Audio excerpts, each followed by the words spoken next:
வணக்கம், நான் Hema Subramanian. Welcome to home cooking Tamil. நம்ம ஜென்ரலாகவே நம்மளுக்கு மசாலா வடைனா ரொம்ப பிடிக்கும். நம்மளுக்கு சாயங்காலம் டீ காஃபி குடிக்கும்போது ஒரு மசாலா வடையோடு சாப்பிட்டா ரொம்ப அருமையாக இருக்கும். ஆனால் இன்றைக்கி நான் உங்களுக்கு காட்ட போகிற ரெசிபி சிக்கன் வடை. ஒரு சின்ன ட்விஸ்ட் இது. ஸோ கொஞ்சம் வித்தியாசமாக இருக்கும். அது எப்படி செய்கிறதுன்னு பார்க்கலாம்.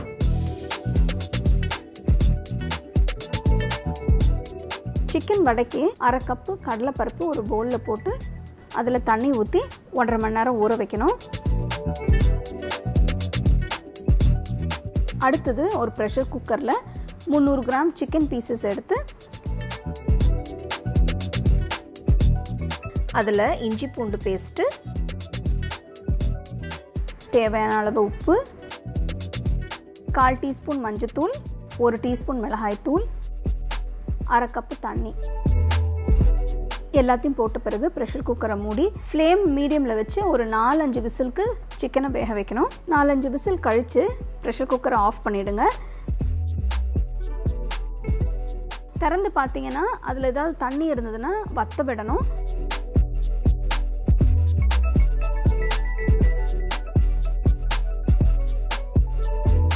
இப்போ பார்த்தீங்கன்னா நல்லா ட்ரையாக இருக்குது.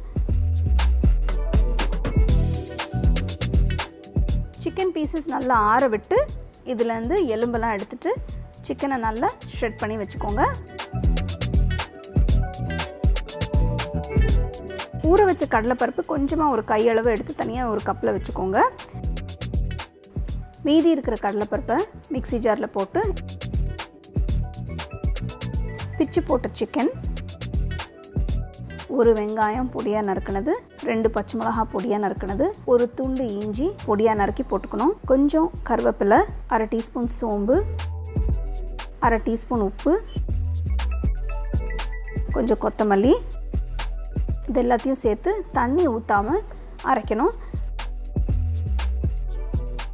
இப்போ இந்த வடை மாவு ரொம்ப மையம் அரைக்கக்கூடாது, அப்போ தான் நல்லாயிருக்கும் வடை.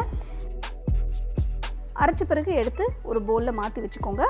தனியாக எடுத்து வச்ச கடலைப்பருப்பையும் இதில் சேர்த்து நல்லா மிக்ஸ் பண்ணி வச்சுக்கோங்க.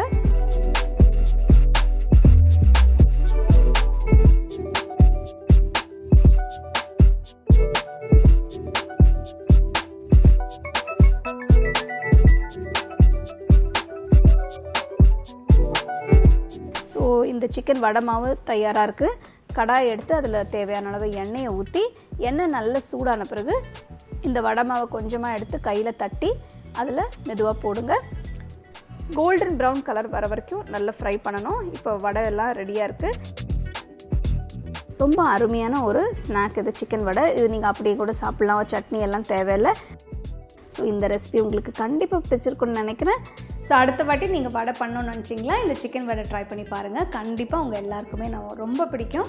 ஸோ உங்களுக்கு இந்த ரெசிபி பிடிச்சிருந்தா லைக் பண்ணி ஷேர் பண்ணி ஹோம் குக்கிங் தமிழ் சேனலுக்கு சப்ஸ்கிரைப் பண்ணுங்கள்.